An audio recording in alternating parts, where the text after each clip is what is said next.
All right. Frank Monday coming at you once again with the Live Drive Jive Archive. Broadcasting to you live from the kingdom of the deep in the heart of the celestial dragon. Blasting over the airwaves like a North Korean intercontinental ballistic boogeyman hiding under your bed, spreading across the planet like a viral meme unleashed from some highly secretive bioweapons lab deep within the old Russian Republic. Like a cicada. How do cicadas make their noise? Do they rub their legs? Like a cicada, rubbing its luscious legs together, serenading all the creatures of the night. Do cicadas rub their... I don't fucking know. I'm gonna have to figure that shit out. I'm gonna have to go back to my biology 101 class. Got a dump truck in front of me. Dump truck drivers are some of the nastiest, angry fucking people I've ever come across. One time a dump truck cut me off out of nowhere, like really hard, just out of nowhere. He just flew across the road and cut me off. Zero fucking fucks to give. And so I zipped around him and cut him off, and then tapped my brakes to let him know. And then later in traffic, he got back up on my side and he's yelling at me. He's yelling at me. He's very heated, and I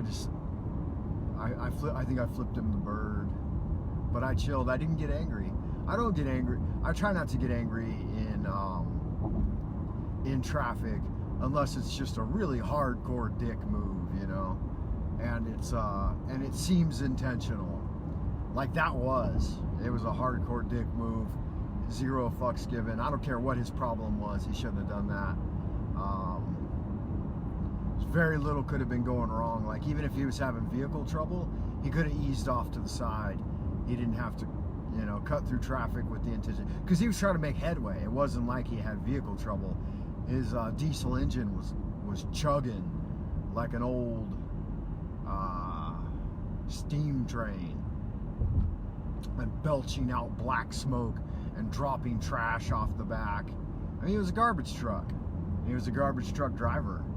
I don't think you'd want to get into a fist fight with a garbage truck driver, though, man. Those motherfuckers have seen they've seen the sewers. They've been to the sewers and back.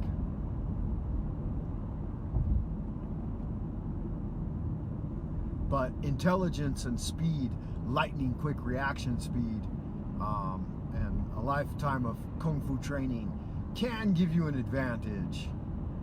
But a dump truck driver, they ain't got much to live for, so they got zero fucks to give, man. And it's not like they have to protect their dump truck against little passenger cars like myself. A little passenger car has to watch the fuck out for the dump truck. So that's a life lesson.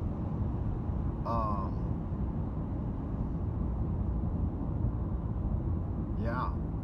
So I had something on my mind. Oh, I went in for my Coovy screening. The Coov. Get you that Coov. Have you had your Coov? I have got the Coov. I'm in a groove, got the Coov. Headed to the movies. Feeling groovies with my Coovies. I don't actually, and I know that I don't, and I know that the testing center was just a shit show. We had an app we had to scan and register. Did that last night. Then you have a little tag, a little ID tag you had to show. So I stood in line, I showed my ID tag, and I think they're supposed to hand you the bottle, like so that your ID tag is correlated with your name and the thing they just scanned, but they didn't. They're like, oh, just step on forward. And the next set of the line was kind of like shuffling. And it's like, how do you know if I'm in? I mean, I understand the process. It's like they think, okay, we scanned this guy, he's the next in line. That way, the next one I do is just like, it's a 2-part system. Is going to go in the bottle, and that'll be his. But there wasn't any sanity to it. Like, the dude fucking, you know, your assholes and elbows together with other people. How can they ensure that the swab they just did and the little receptacle that it goes into belongs to the guy you just tagged? It wasn't a hermetic system. It was just BS. And hopefully it's that level of BS. I mean, I know it is. It's that level of BS at all levels of the of everything that these institutions do. And so there's breakdowns at every point.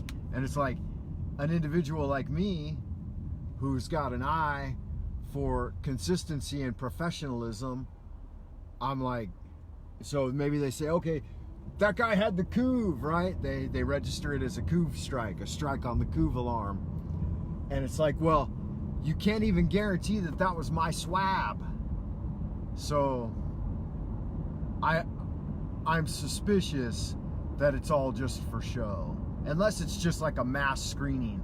And like if anybody in the whole place has got this year's couve or last year's couve or next year's couve or the 2003 couve, then they just lock the whole fucking thing down and liquidate everybody.